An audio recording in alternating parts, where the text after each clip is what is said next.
जय माता दी दोस्तों यारों, आज जरूर सुने कुछ विशेष रहस्यमयी बातों के बारे में। दोस्तों, एक कुत्ते ने यमराज को सुनाए मनुष्य जीवन की कड़वी सच्चाई सुनकर आप भी चौंक जाएंगे। इस प्राचीन कथा में हम आपको बताएंगे कि कैसे एक कुत्ता यमलोक पहुंच जाता है और यमराज से शर्त लगाता है और यमराज उस शर्त में कुत्ते से हार जाते हैं और फिर यमलोक के सारे नियम बदलने पड़ते हैं। इस कथा में हम जानेंगे भगवान विष्णु ने यमराज को मनुष्य जीवन के संबंध में कौन सा महत्वपूर्ण ज्ञान दिया है। तो चलिए दोस्तों, आपका समय बर्बाद ना करके कथा को शुरुआत करते हैं। दोस्तों, प्राचीन काल में मध्य देश में एक अत्यंत शोभायमान नगरी थी। उस नगरी में एक धनवान सेठ रहता था। वह उस सेठ के पास एक लाल रंग का कुत्ता होता है। वह सेठ बहुत लालची और कपटी स्वभाव का होता है, किंतु वह भगवान विष्णु का परम भक्त होता है।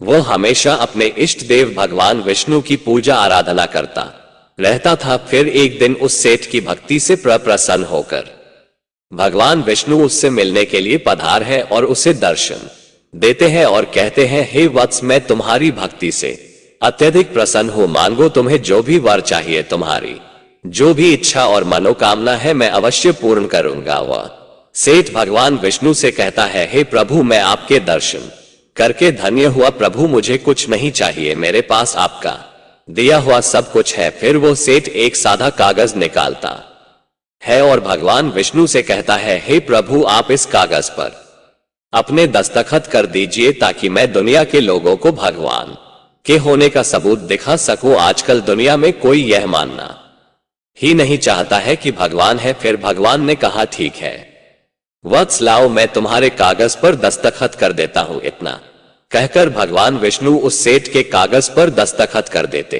हैं और अंतर्ध्यान हो जाते हैं। फिर वो सेठ उस कागज को हमेशा अपनी जेब में ही डालकर रखता था ताकि वो दूसरों को भगवान के होने का सबूत दिखा सके। फिर कुछ दिनों बाद उस सेठ का वो कुत्ता मर जाता है, जिससे वो सेठ बहुत ही दुखी हो जाता है। सेठ का कुत्ता मृत्यु के बाद यमलोक में जाने लगता है। फिर यमलोक पहुंचने के बाद वह कुत्ता यमराज के सामने आकर खड़ा हो जाता है। यमराज उस कुत्ते का लेखा जोखा निकालते हैं और कहते हैं, हे श्वान, तुमने तो पशु का जन्म पाकर भी कोई पाप नहीं किया है। तुमने हमेशा अपने मालिक के साथ वफादारी की है, कभी किसी पशु पक्षी आदि प्राणियों को कष्ट नहीं दिया है। तुमने अपने सभी काम बड़े ईमानदारी के साथ किए हैं। हे श्वान, एक कुत्ते का जन्म पाकर भी तुमने कोई भी घृणित कार्य नहीं किए हैं, इसीलिए तुम्हारे सभी जन्मों के पाप अब नष्ट हो चुके हैं। हे श्वान, अब तुम बताओ, तुम किस लोक में जाना चाहते हो? तुम जहां चाहोगे वहां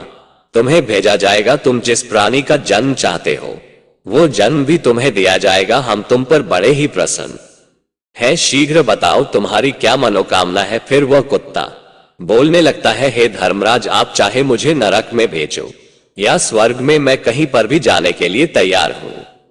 लेकिन मेरी आपसे विनती है कि मैं जिस भी स्थान पर रहूं, मैं किसी मनुष्य के बंधन में ना रहूं। मुझे किसी मनुष्य की गुलामी ना करनी पड़े और ना ही मुझे मनुष्य का जीवन चाहिए। आप कृपा करके मुझे कोई उचित स्थान प्रदान करें।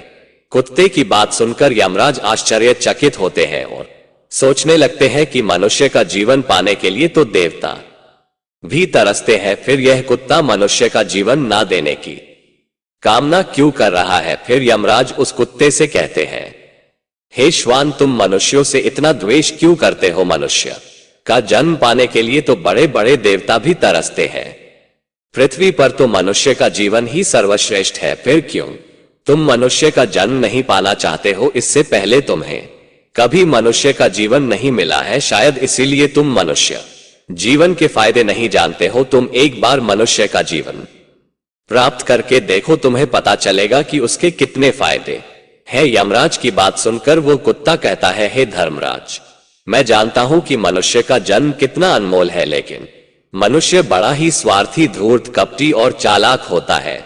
जब वह अपना मतलब देखने लगता है तो सही गलत सब कुछ भूल जाता है। उसकी तृप्ति किसी चीज से नहीं होती। सारे संसार का धन भी उसे मिल जाए तो भी वो संतुष्ट नहीं रहता। उसकी भूख कभी नहीं मिटती है। मनुष्य बड़ा ही असंतोष होता है। वो अकारण ही दुखी रहने लगता है और दूसरों को भी दुख देने लगता है मनुष्य मुझ जैसे बेजुबान जानवरों को अपना गुलाम बनाकर रखता है और अपना काम निकलवा रहता है। इतना ही नहीं, मनुष्य तो भगवान को भी धोखा देता है, इसीलिए मुझे मनुष्य जन्म नहीं चाहिए। यमराज कहते हैं, हे श्वान, ये तुम क्या कह रहे हो? मनुष्य भगवान को धोखा भला कैसे दे सकता है?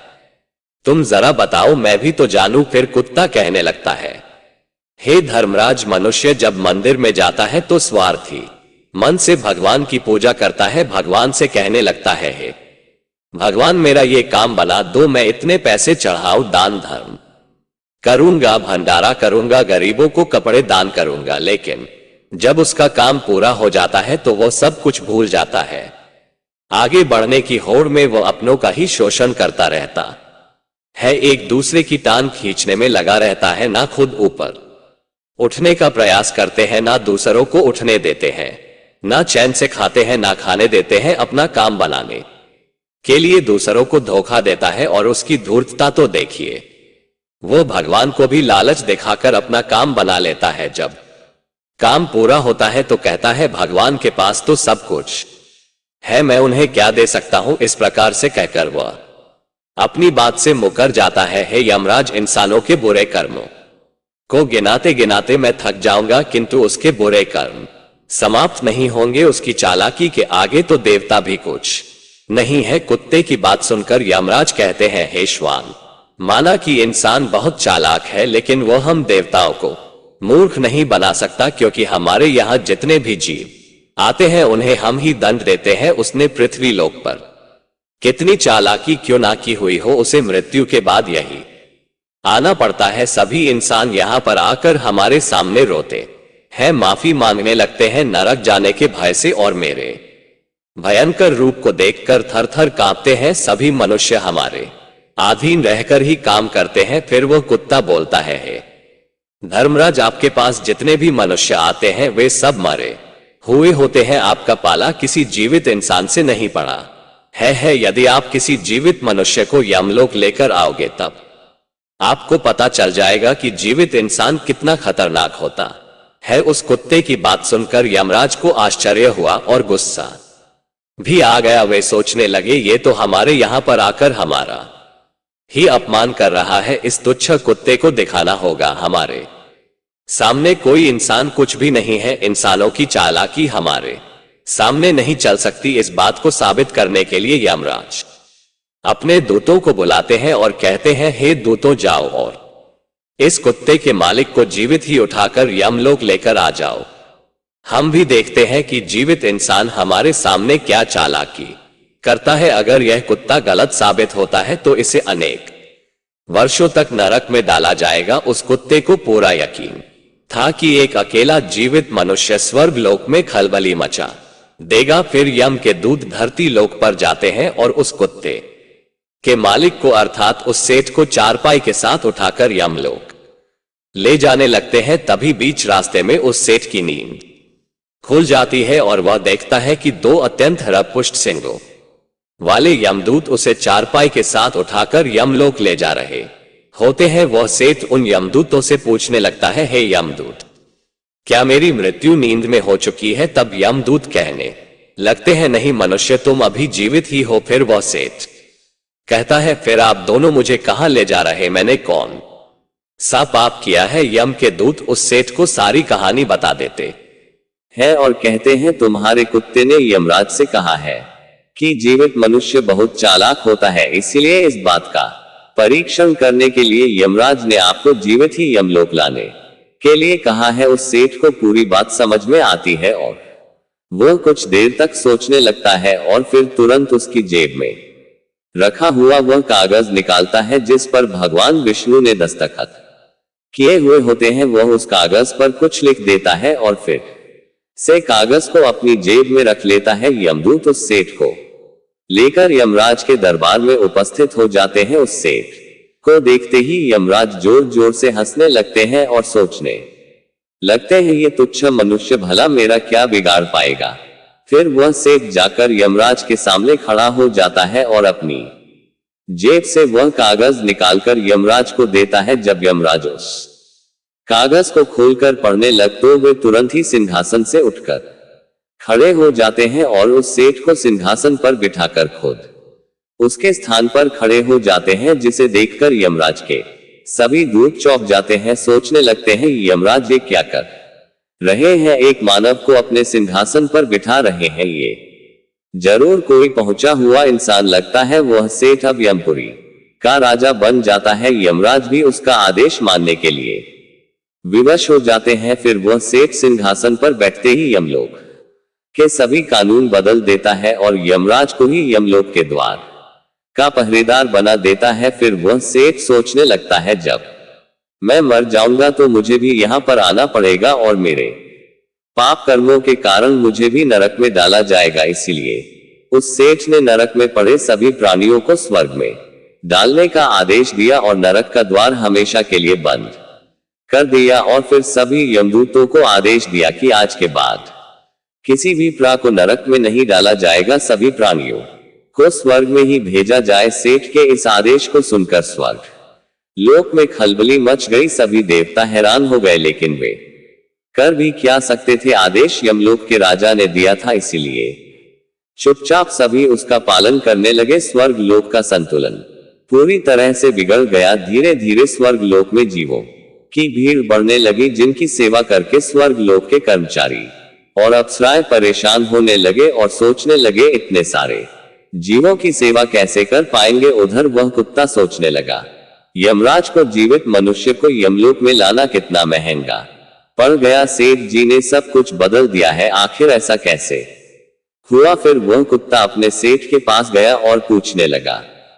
सेठ जी आपने ये सब कैसे किया, अब तो आप यमलोक के राजा बन गए हैं, अब मैं सारे जीवन आपका दास बनकर रहूंगा, कृपया आप मुझे बताइए कि आपने ये सब कैसे किया। तब उस सेठ ने धीरे से उस कुत्ते के कान में कहा, जब मुझे पता चला कि मुझे जीवित ही यमलोक ले जाया जा रहा है, तो मैंने भगवान विष्णु के दस्तखत किए हुए कागज पर यह लिख दिया कि जिस जीवित मनुष्य को यमराज यमलोक बुला रहे हैं, उसे यमलोक का राजा बना दिया जाए, यही मेरा आदेश है। उस कागज पर भगवान विष्णु के दस्तखत देखकर यमराज को लगा कि यह भगवान विष्णु का ही आदेश है, तो उन्होंने बिना विचार की यही मुझे यमलोक का राजा बना दिया। सेठ की बात सुनकर वह कुत्ता बहुत खुश हुआ और सोचने लगा, इंसानी दिमाग चाहे जहां भी रहे खुरा पात तो करेगा ही। इधर यमलोक का ऐसा हाल देखकर सभी देवता भगवान विष्णु से मिलने के लिए वैकुंठ चले गए और उन्हें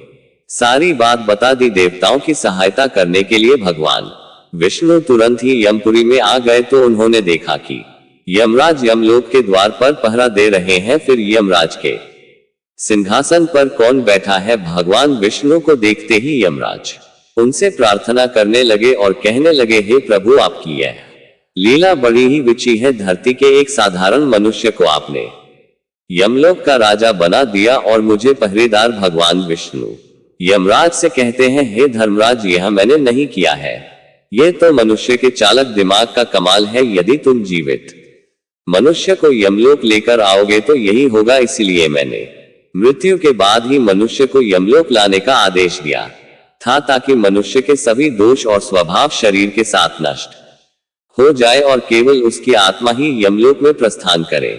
किंतु आप तो एक जीते जागते मनुष्य को ही यमलोक उठाकर लेकर आए। यमराज से इतना कहकर भगवान विष्णु आगे बढ़े। फिर जब उस सेठ ने भगवान विष्णु को आते हुए देखा, तो वह तुरंत यमराज के सिंहासन से उठकर खड़ा हो गया और बोलने लगा, हे प्रभु मुझे क्षमा करो, मैंने अपने कुत्ते को नरक में जाने से बचाने के लिए और मनुष्य की बुद्धि का बल दिखाने के लिए ही ऐसा किया। मैं आपके द्वारा दिए गए वरदान का दुरुपयोग नहीं करना चाहता था। हे प्रभु मैं आपके दर्शन करके धन्य हो गया, अब मुझे किसी चीज की अभिलाषा नहीं है। फिर भगवान विष्णु मुस्कुराए और उन्होंने उस सेठ को क्षमा कर दिया। फिर वह सेठ धरती लोक पर लौट गया। भगवान विष्णु ने भी यमराज को फिर से यमलोक की गद्दी पर बिठा दिया और वे भी वैकुंठ लोक लौट गए। यमराज फिर से अपने सिंहासन पर बैठ गए। तब वह कुत्ता यमराज से कहने लगा, हे धर्मराज देखिए आपने जीवित मनुष्य की चालाकी, एक जीवित मनुष्य क्या क्या कर सकता है, इसीलिए मैं मनुष्य नहीं बनना चाहता। मनुष्य जब स्वार्थी बन जाता है तो वह अंधा हो जाता है, उसे दोस्त परिवार दिखना बंद हो जाते हैं। लालच में वह धर्म को भी भुला देता है और अनिष्ट कार्य करने लगता है। जब तक वह शास्त्र अनुसार कर्म करता है तभी तक सुखी रहता है, और जब धर्म से विमुख हो जाता है तो क्लेश और बीमारियां उसे घेर लेती है और उसका पतन हो जाता है। फिर यमराज उस कुत्ते को क्षमा कर देते हैं, उसे स्वर्ग में भेज देते हैं और यमलोक के बदले हुए कानूनों को फिर से सही कर देते हैं। तो दोस्तों, इस प्रकार से एक कुत्ते ने यमराज को मनुष्य के जीवन की सच्चाई बताई है। ये कथा आपको कैसी लगी कमेंट करके जरूर बताएं। अगर यह जानकारी अच्छी लगी तो वीडियो को लाइक जरूर करें और कमेंट में जय श्री कृष्ण जरूर लिखें। साथ ही अपने चैनल भक्ति में शक्ति 8824 को सब्सक्राइब जरूर करें। मिलते हैं अगली वीडियो में। जय माता दी दोस्तों यारों, धन्यवाद।